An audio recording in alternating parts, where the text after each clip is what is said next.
How's it going, guys? Just before we start, I just wanted to introduce myself. My name is ShaunSW, and I'm currently just finishing up my Master's in Energy Systems Engineering in UCD. And the title of my presentation this evening is Smart Bikes for Smart Cities. So it's the same topic as I'm working on for my Master's research project at the minute, which is why my supervisors' names are here. So before I jump right into bikes, I just want to speak a little bit about why now is a good time to be thinking about the types of services that bikes could be offering to people in cities. So one sort of key trend to understand is sort of the demographic trend in our cities these days and in general. So the population of the world is increasing and is set to keep increasing. But not only that, people are also moving into cities, moving from rural areas to urban areas. So what that means is there's more pressure on those urban services. Just taking transport as an example, you see that some problems arising from that in terms of congestion on our roads. You see problems with pollution. It's a really big one with cars driving around cities. Even problems to do with people not being able to find parking in cities. Really simple things like that are causing big problems. And the other trend that goes along with that is a technology trend. So quite a buzzword these days, the Internet of Things, which is where we see devices that were previously not thought to be intelligent devices around our cities, like lampposts and bins, are all of a sudden smart lampposts and smart bins because they have these sensors in them that can then that are gathering data, and then the data that they're gathering can be used to offer services in cities. So just as an example of one thing I've done for my master's project, we've linked up an electric bike with an activity tracker. So I'm wearing this right now, so it's monitoring my heart rate and the calories that I'm burning in real time.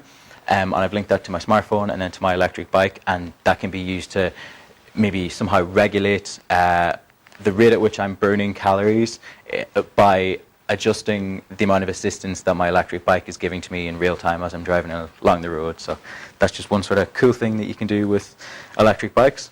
But before I get into it too much more, I actually just want to address the question of what an electric bike is, because I started this in September and I didn't really know what it was before then myself.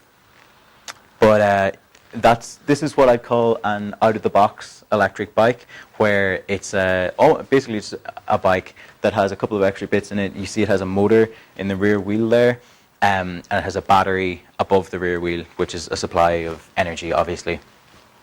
And basically, you would just turn on a switch and your bike would take you away once you start pedaling. But what we've actually done as part of my work is we have come up with the concept of a smart electric bike. So I don't think my video is going to work here, so I have to go here and just in this video, you'll be able to see. So what I'm doing is I'm controlling the electric bike with my phone, and I'm just sending a manual command here that's changing the speed that the motor is rotating at. I think that sort of gets the point across. It'll just stop in a second, but yeah, so I'm just stopping it with the brakes, so the human will still have control over it. So just to continue. So once you've sort of got to that point where you can control the electric bike, you can use it to deliver a range of services. So I have on the slide here a lovely picture of renewables and solar panels, because if you listen to some people, they'll tell you that that is all you need to really move towards a sustainable energy system. But what I would say is that's not enough, because we actually also have to get really smart on the demand side of things. So now that I've achieved control of my electric bike, I can actually manage the way that the battery is delivering its energy over a given journey or something like that. So if we're getting smart on the demand side, it means that we have to change the way that we move around in general in mobility terms. If we can get people out of cars, out of combustion engine vehicles, and get them onto these electric bikes, that's a huge win. But then if you think about the problems that are stopping people from cycling, maybe they're not physically fit enough, or maybe on their commute they have to go up a lot of hills. I know it's a problem around UCD where we are. Or maybe it's a windy day and they just can't go against the wind or something like that. But if you have this control of the battery in the electric bike, you basically have two reservoirs of energy. You have a human and you have the battery. And if your electric bike knows, either by you directly telling it or figuring out it's 8:30 in the morning on a Tuesday, you're probably on your way to work, then your electric bike can look ahead on your route and plan the way that it's going to deliver the energy from the battery to figure out maybe where the hills are, so that it saves enough electricity, enough energy in the battery to get you up that hill, so you're not arriving into work really sweaty or whatever it is. And there's lots of different use cases like that. So another one would be to do with air pollution, which is a really huge problem.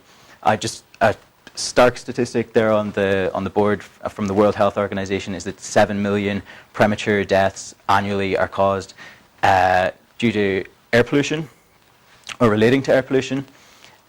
We all know about the Volkswagen diesel emissions scandal. So that has led to large amounts of particulate matter and nitrogen oxide being released into the air, which has been linked to crazy things like dementia and cardiovascular illness and death. So we really need to get the diesel combustion engine vehicles off the road and offer alternatives to people, insofar as that's possible. So these are some of the different ways that you can deal with pollution.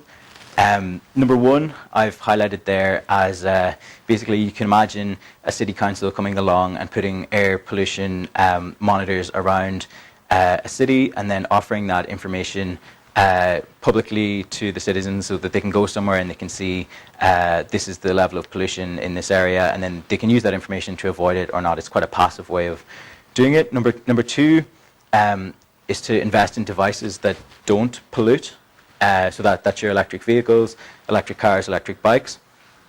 And number three is the next application that I'm going to talk about, smarter devices that protect humans. So if you can imagine that you're driving around a city and you're about to go down Nassau Street and there's a million buses there, but your bike knows that that's the route that you're going to take. So it can know in advance what the level of pollution is in that area. So this is just a simple simulation that I've set up that gives you sort of the basic idea where you have a cyclist going on a route, and just before they enter a polluted area, the bike becomes aware that they're about to enter into a polluted area, and in that case they provide the feedback to the cyclist to say, okay, you're about to go into a polluted area. What you should do in this case is you should let the electric part of the bike, the motor, do more of the work so that you're not working really hard, you're not increasing your breathing rate and breathing in more of that polluted air, which will have a real impact on people's health. So that I just want to go back and kind of put it all together to say what we talked about. So we have a couple of trends to say why services for electric bikes are kind of a good thing to think about these days. So we have this people moving from into cities, which is putting pressure on our services, but we also have this nice trend of the Internet of Things, which provides lots of opportunities to deliver different services in cities. So we can really impact on people's health. We can help to manage, help us move towards a sustainable energy system, and you can even deliver really personalized services, like that was my Microsoft Band activity tracker. So that's all I have today, and I'm just putting up my email and website, and this project's still ongoing. I have another couple of months to go before I finish my masters, and there's a couple other cool use cases we're going to be working on. But thank you for listening.